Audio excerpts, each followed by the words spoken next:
Presiden interim Peru Yosa Yerra resmi lengser setelah parlemen menyetujui pemakzulannya secara cepat menyusul skandal pertemuan rahasia dengan sejumlah pebisnis asal China. Dalam pemungutan suara di Kongres pada Selasa 17 Februari lalu waktu setempat, sebanyak 75 anggota parlemen mendukung pemecatan sementara 24 menolak. Keputusan ini mengakhiri masa jabatan Yerra yang baru saja berjalan sekitar 4 bulan, sekaligus menandai pergantian pemimpin ke-8 di Peru sejak 2016 di tengah periode ketidakstabilan politik yang belum pernah terjadi sebelumnya. Skandal yang menjatuhkan Yerra dikenal dengan sebutan Shiva Gate, merujuk pada rekaman kamera pengawas yang menunjukkan dirinya melakukan pertemuan di luar agenda resmi dengan pebisnis China. Salah satu video yang paling kontroversial memperlihatkan Yerra datang ke sebuah pertemuan dengan mengenakan hoodie seolah berusaha menyembunyikan identitasnya. Yerra yang kini berusia 39 tahun sebelumnya sempat menikmati tingkat popularitas yang tinggi di awal masa jabatannya. Namun dukungan publik runtuh drastis setelah skandal Shiva Gate mencuat dan diikuti berbagai tuduhan lain.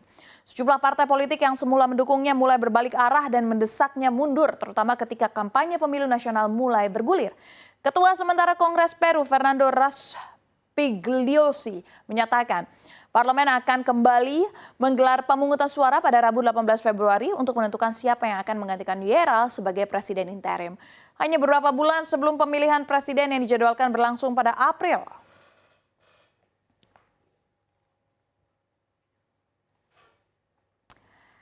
Kita masuk informasi kedua pemirsa terkait update negosiasi Amerika Serikat dan juga Iran.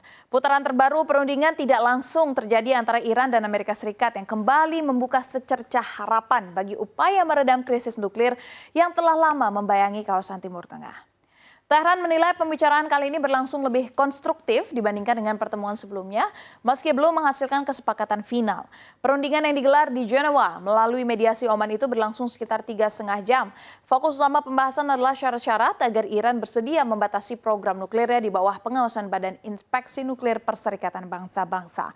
Hingga kini belum ada pernyataan resmi dari delegasi Amerika Serikat, namun Washington diperkirakan tetap melanjutkan pengerahan kekuatan militernya di kawasan menjelang putaran berikutnya yang dijadwalkan sekitar 2 pekan lagi dengan tujuan menjembatani perbedaan posisi kedua pihak. Pembicaraan ini berlangsung di tengah pesan-pesan yang saling bertolak belakang dari Presiden Amerika Serikat Donald Trump. Di satu sisi Trump menyatakan keyakinannya bahwa Iran menginginkan kesepakatan, namun di sisi lain ia menegaskan kembali peningkatan kehadiran armada laut Amerika Serikat di wilayah sekitar Teluk. Di dalam negeri Iran sendiri, suasana emosional menyelimuti masyarakat. Ribuan orang menghadiri upacara peringatan 40 hari bagi korban tewas dalam gelombang protes terbaru sesuai dengan tradisi berkabung Syiah. Pimpinan tertinggi Iran, Ayatullah Ali Khamenei, mengakui sejumlah warga yang kebetulan melintas ikut menjadi korban. Presiden Iran Masoud Pezeshkian terlihat terpukul saat menghadiri upacara di Mashhad, menatap deretan foto korban yang memenuhi lokasi acara. Menteri Luar Negeri Iran Abbas mengatakan setelah perundingan bahwa kesepakatan telah dicapai mengenai prinsip-prinsip paduan umum. Araghchi menyebut tujuan berikutnya adalah saling bertukar teks draft kesepakatan sebelum menetapkan tanggal pertemuan lanjutan. Sementara itu Khamenei menanggapi kehadiran kapal perang Amerika Serikat di lepas pantai Oman di seberang teluk dari Iran dengan menyatakan bahwa Amerika Serikat tidak akan mampu menghancurkan Republik Islam. Ia bahkan mengeluarkan pernyataan bernada ancaman.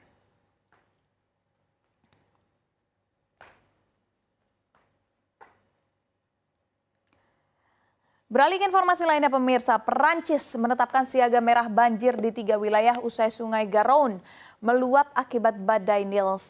Hampir 1.600 warga dievakuasi, hujan diperkirakan juga masih akan berlanjut. Dari pantauan udara, sejumlah jalan terlihat tergenang akibat meluapnya sungai Garonne di Cadillac-sur-Garonne, Departemen Gironde, setelah hujan berbulan-bulan memicu banjir di wilayah barat Perancis pada Selasa 17 Februari lalu.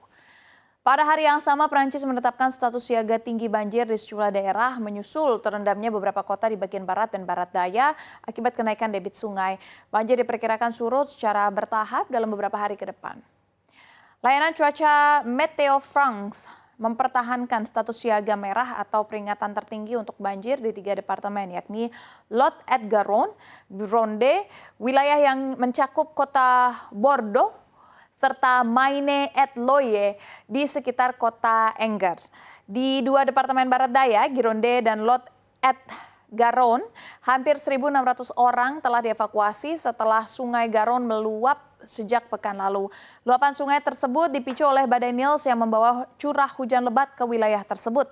Dampak banjir dirasakan luas termasuk bagi sektor usaha. Seorang agen real estate di Cadillac Surgaron, Gironde, Florence Rajoy Gauthier, menggambarkan situasi yang dialami warga setempat.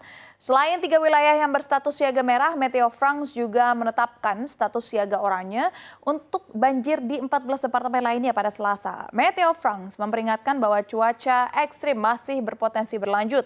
Peringatan merah tetap diberlakukan sebagai langkah untuk antisipasi pada Rabu 18 Februari ketika hujan tambahan diperkirakan kembali mengguyur wilayah barat Prancis.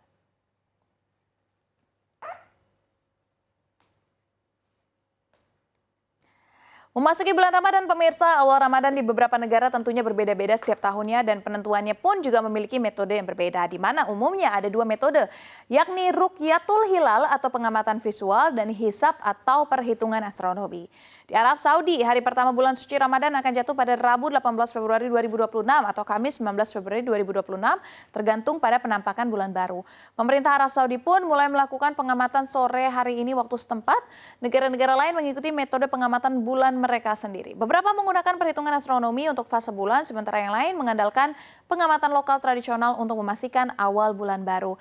Ramadan ditentukan oleh kalender bulan Islam yang dimulai dengan terlihatnya bulan sabit. Arab Saudi dan negara-negara mayoritas muslim lainnya bergantung pada kesaksian para pengamat bulan untuk menentukan awal bulan tersebut. Jika hilal terlihat, maka bulan Ramadan dimulai dengan hari pertama puasa jatuh pada tanggal 18 Februari.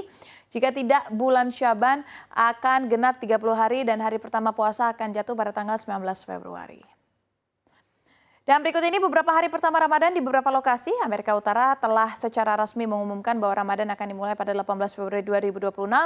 Lalu Dewan Fatwa dan Penelitian Eropa serta telah menetapkan bahwa Kamis 19 Februari akan menjadi hari pertama Ramadan. Singapura secara resmi telah mengkonfirmasi dimulainya Ramadan pada Kamis, sementara negara-negara di Asia Selatan termasuk India dan Pakistan memperkirakan Kamis sebagai hari pertama berpuasa. Adapun Dewan Imam Nasional Australia telah mengumumkan bahwa Ramadan akan dimulai pada 19 Februari.